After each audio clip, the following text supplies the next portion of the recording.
Congratulations again.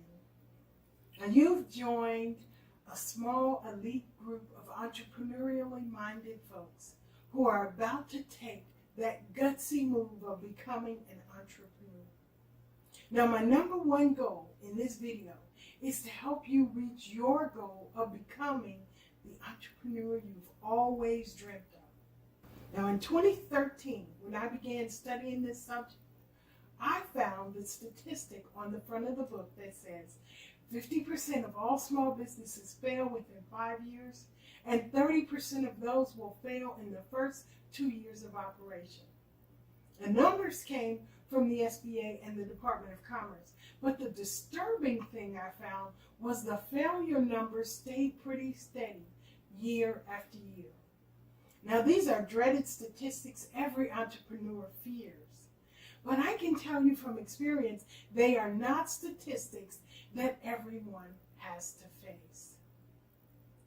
So my number two goal for the training is to help you avoid the common cause of entrepreneurial failure, and that is quitting. Hi, my name is Rita Monroe, and welcome to the training. Now I wrote the book, Creating Your Business Why, that you just bought, and CEO Yourself, How Self-Talk Separates You from the Pack, which became a bestseller in 2015. I host several personal power workshops and seminars throughout the year. And to my most endearing friends, many of them now clients, I'm affectionately called the Dream Whisperer.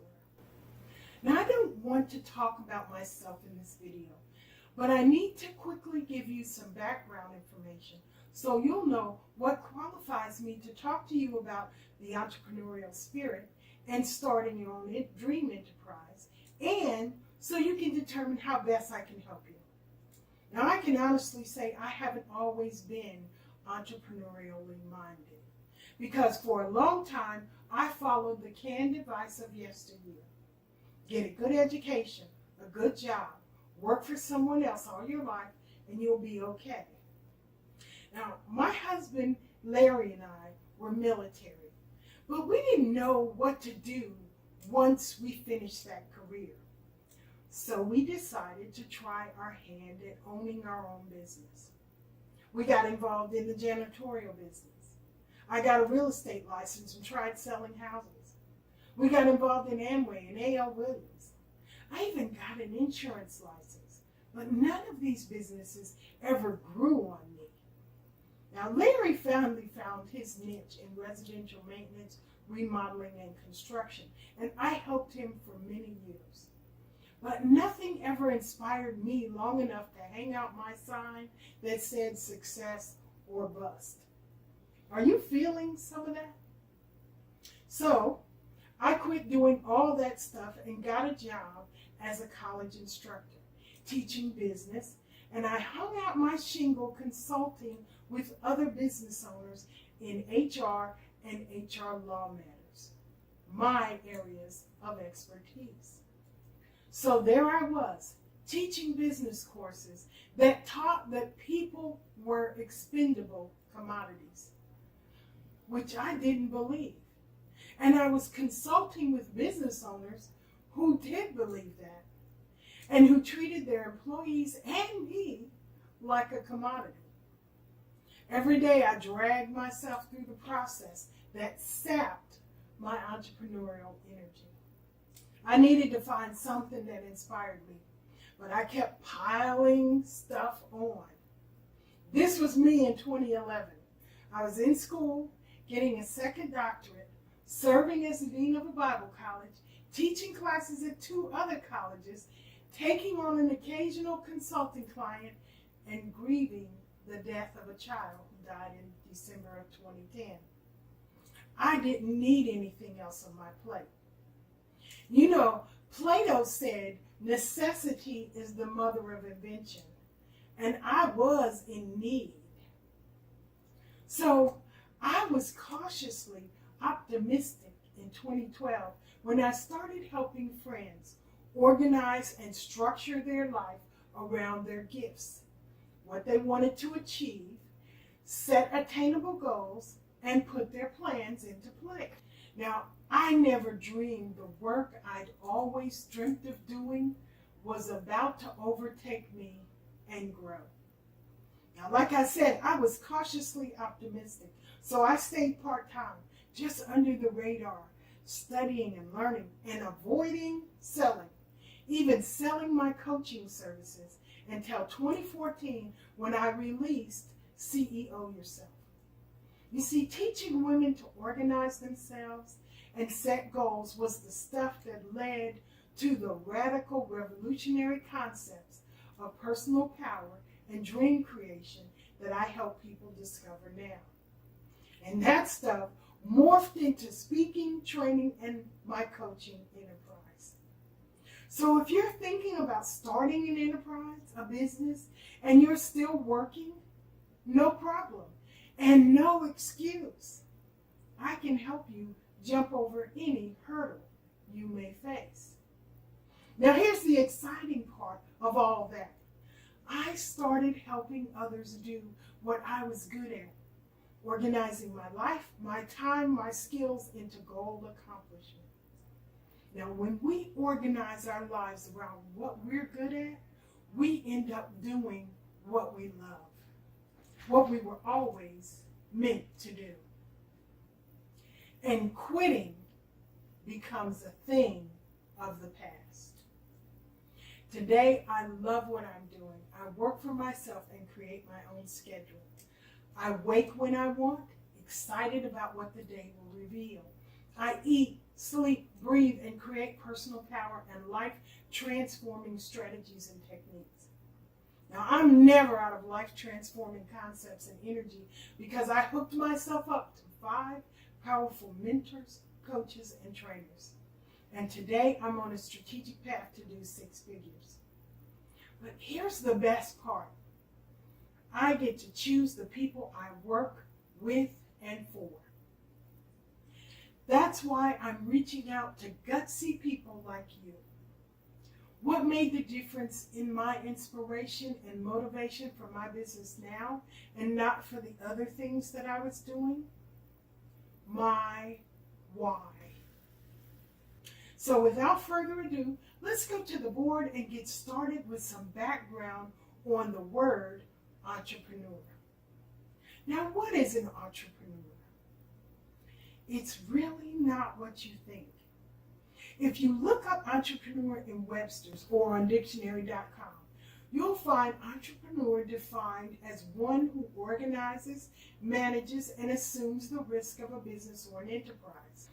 So it's no wonder when most people hear the word entrepreneur, they immediately think of owning their own business and making money, and they get turned off by it. And that's part of it, but it's not the end-all be-all.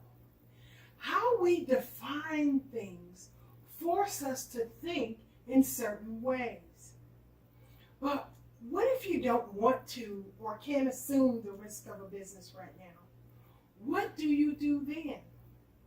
Well, we change our definition. Entrepreneur was first used in 1762. It's a word that comes from the old French word entreprendre, meaning to undertake. Now that's quite different from the business definition that we have today, isn't it? See, you can undertake all manner of things that are not a business. You could start a new ministry or a church. You can embark upon a social or a moral cause like Mothers Against Drunk Drivers. You can write a book like I did and become a speaker. You could teach young mothers how to take care of their new babies. You could teach people how to cook. You can travel the states or the world. Heck, if you're happy at your job, you could undertake a big project or go after that executive position. In fact, you can be an intrapreneur, which is a person who promotes innovation within the limits of an organization.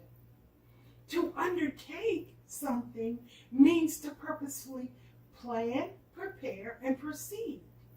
You can do that with any concept, idea, business, philosophy, or even a dream. Now let me give you a great definition of entrepreneur. T. Harv Eker, the author of Millionaire Mind and the founder of the Millionaire Mind Intensive, said, an entrepreneur is a person who solves problems for people at a profit. Now, again, the business thing. So let's take the at a profit off of the end. And we're left with entrepreneur is a person who solves a problem for others. Now, I was on a webinar when one of the participants talked about how he had to travel for work and learn to travel the world on a dime. So he started sharing his strategies with others who wanted to travel but had limited funds. What does this guy do now? He takes people on trips around the world on their dime. Have you ever broken through something difficult? Can you help someone else do the same? Then you can become an entrepreneur. Now that should take the hard business edge off of the word entrepreneur, encourage you, and give you some breathing room. And when we work together, I'll use proven strategies to help you discover your unique gift, talent, or ability that others will want to learn. So even the struggle to find a niche will be eliminated. Then you can plan, prepare, and proceed with any endeavor that you choose. Now that leads me to number 2.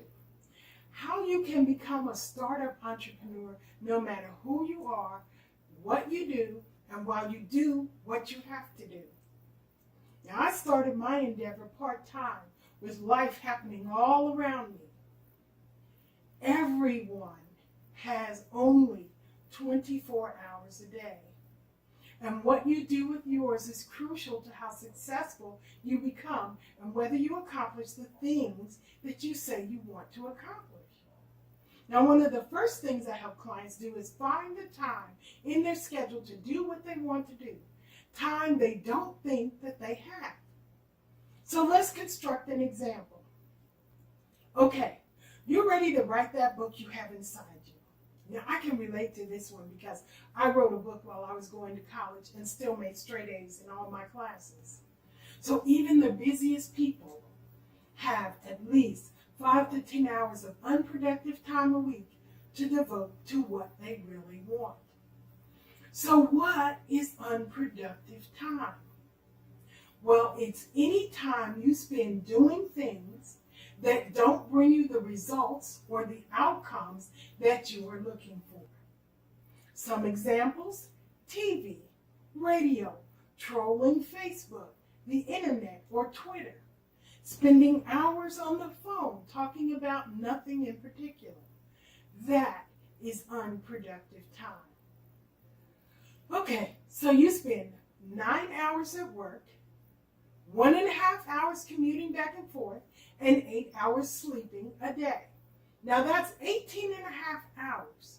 Now round it off to 19, you've got to have some bathroom time. Okay, so that leaves 5 hours every day.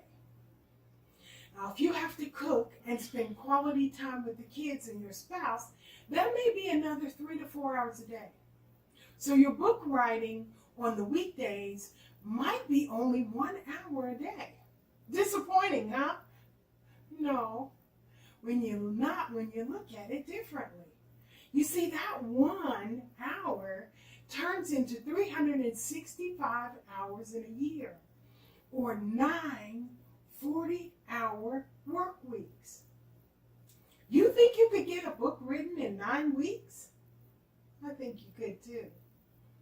Now, but before we leave that, let's look at that commute time per day.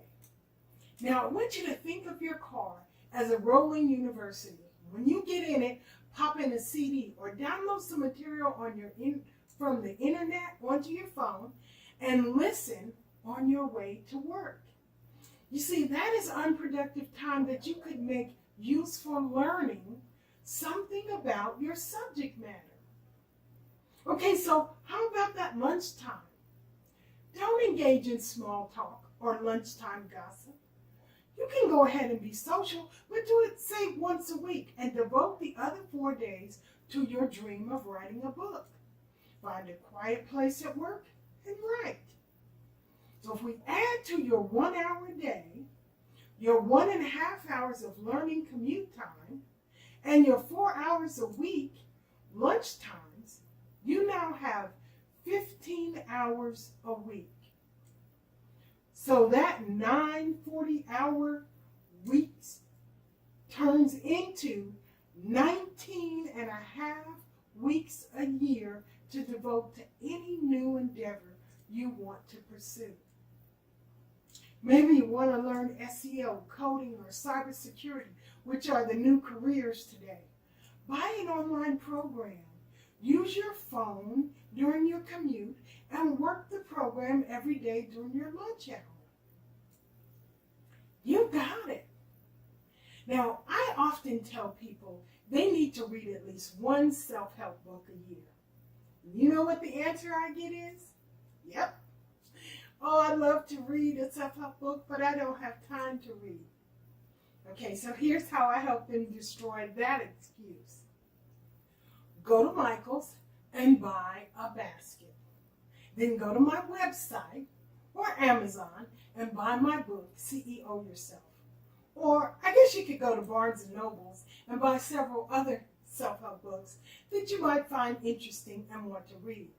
But don't forget to pick up some free bookmarks. Now, put the books in the basket in your bathroom. Then, while you're in the bathroom spending that non-productive time doing your business, you could read a page or 2 or 3. Now, do you know how many books you could read in a year that way? Just using your bathroom and your commute time, in a couple of years, you could get a bachelor's or a master's degree worth of learning done.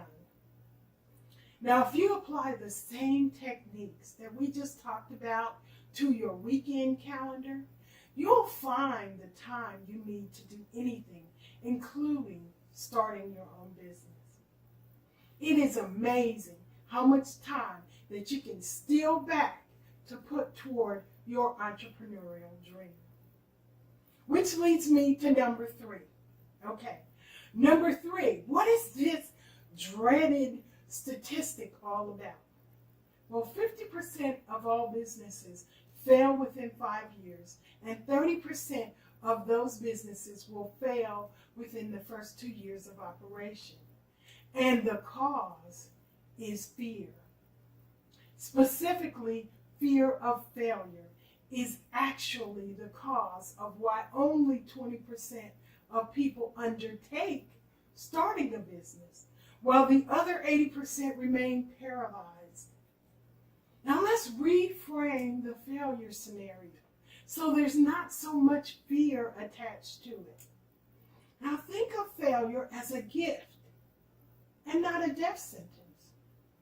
You did not learn to walk, ride a bike, or do your job without failing. Do you know how many times you fell down, or fell off that bike, or failed at your job task before you mastered it? No, you don't know how many times you fell or failed, because failure only matters if you never learn from it. If you never learn from it, you will let it defeat you. Failure is a positive thing because it teaches what not to do again. Now here's a few famous failures to help you reframe the fear-failure thought process. Napoleon Hill, author of Think and Grow Rich, said, "Every adversity, every failure, every heartache carries with it the seed of an equal or greater benefit." And you can apply that. Johnny Cash, the famous singer, said, "You build on failure. You use it as a stepping stone. Close the door on the past. You don't try to forget your mistakes, but you don't dwell on it. You don't let it have any of your energy or any of your time or any of your space." The great motivational speaker Zig Ziglar said, "It's not how far you fall, but how high you bounce, that counts. J.K. Rowling, author of the Harry Potter books, said, failure is so important. We speak about success all the time. It is the ability to resist failure or use failure that often leads to greater success. I've met people who don't want to try for fear of failing. Now, Michael Jordan, the famous basketball player, said, I failed over and over and over again in my life, and that is why I succeed. Steve Jobs, creator of Apple and the iPhone, said, I'm convinced that about half of what separates successful entrepreneurs from non-successful ones is pure perseverance. Winston Churchill, the British Prime Minister who served during the Nazi invasion of Europe, said success is not final. Failure is not fatal. It is the courage to continue that counts. Thomas Edison, the inventor of the light bulb, said, I have not failed. I've just found 10,000 ways that won't work.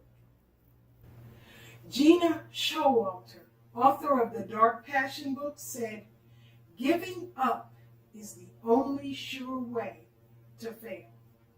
Now, this is just a few people who use the energy that is generated from fear to push themselves into success. We all feel fear and anxiety when we venture into the unknown to begin anything new. It's what you do with that fear and anxiety that serves you or sabotages you. Now, let me leave you with my thoughts on success, failure, and fear, and how I help my clients think about it differently. If success is a place, then failure paves the road to success. But fear bulldozes the road so you have no path and you lose your way. Now, last but not least, it's the most important thing I want to share with you today. I believe it is the number one secret that ensures success. It is the number one thing that kept me going when times got hard and when I thought no one would want to listen to me or read what I had to say. It is the number one thing I pulled out and dusted off when I thought about quitting. And it was my why. Now, why is a powerful 3-letter word that can rock your world because your why becomes your source of inspiration. When you get inspired, you are moved to action. Now, in the 3rd century, Patanjali, the Yogi Sutra, explained what a why can do for you. Now, he said, 6 things happen when you get inspired. Here's the quote. When you are inspired by some great purpose, some extraordinary project, number 1, all your thoughts break their bonds. Number 2, your mind transcends limitations. 3, your consciousness expands in every direction. And 4, you find yourself in a new, great, and wonderful world. 5, dormant forces, faculties, and talents become alive. And you discover, which is number 6, yourself to be a greater person than you ever dreamed yourself to be. Isn't that awesome? One great idea, concept, purpose, project can force you into a state of heightened motivation that starts you moving. And you can move toward your dream. Your why becomes that great purpose, that extraordinary project that keeps you going no matter what challenges you face. Remember my story from before? Well, I started helping friends become organized and accomplish their goals. Their joy, their successes became my why. Why do I do what I do? because I want to help other women stop suffering and start succeeding. You see, women are such nurturers. We nurture everyone else's dreams. But when we look around, there is normally no one to nurture our dreams. How do I know this? Because this was my own experience. I had to nurture my dream for myself. As women, when we are not nurtured, life gets ugly, and we are not at our best. And when we are not at our best, we can't pour into our loved ones so that they can be at their best. And it becomes a vicious circle of pain. Why you do what you do doesn't seem to matter so much when life is automatic and routine. Even if we are doing the most important job on the planet, being a stay-at-home mommy, when our dreams aren't nurtured, we lose them. Then we lose our initiative, our life direction, and let others direct what we are doing, our results, and our outcomes. That's what happened to me, and that is no way to live. Now, the death of my grandson taught me that our time here is finite. If you're going to be your kid's hero, you need to do it now. So I want to help you discover where you want to go, what will energize you, and how you can build a life around what you love and leave a lifestyle legacy for your children and your grandchildren. Now, if you start right now, today, with just the ideas I've shared with you, 2018 could really be your best year. But if you're ready to move quickly, strategically, and specifically on what you want to do, then click here and sign up for a free 30-minute planning session. Now, it won't cost you anything to learn about how I can help you get where you want to go. If you're not ready, no worries. I'll be here when you are. Remember, I'm not quitting this. Just don't wait too long. Time waits for no one. Now, before I close, let me leave you with some words of wisdom from the late Steve Jobs, again, the founder of Apple and the iPhone. He said, "Your time is limited, so don't waste it living someone else's life."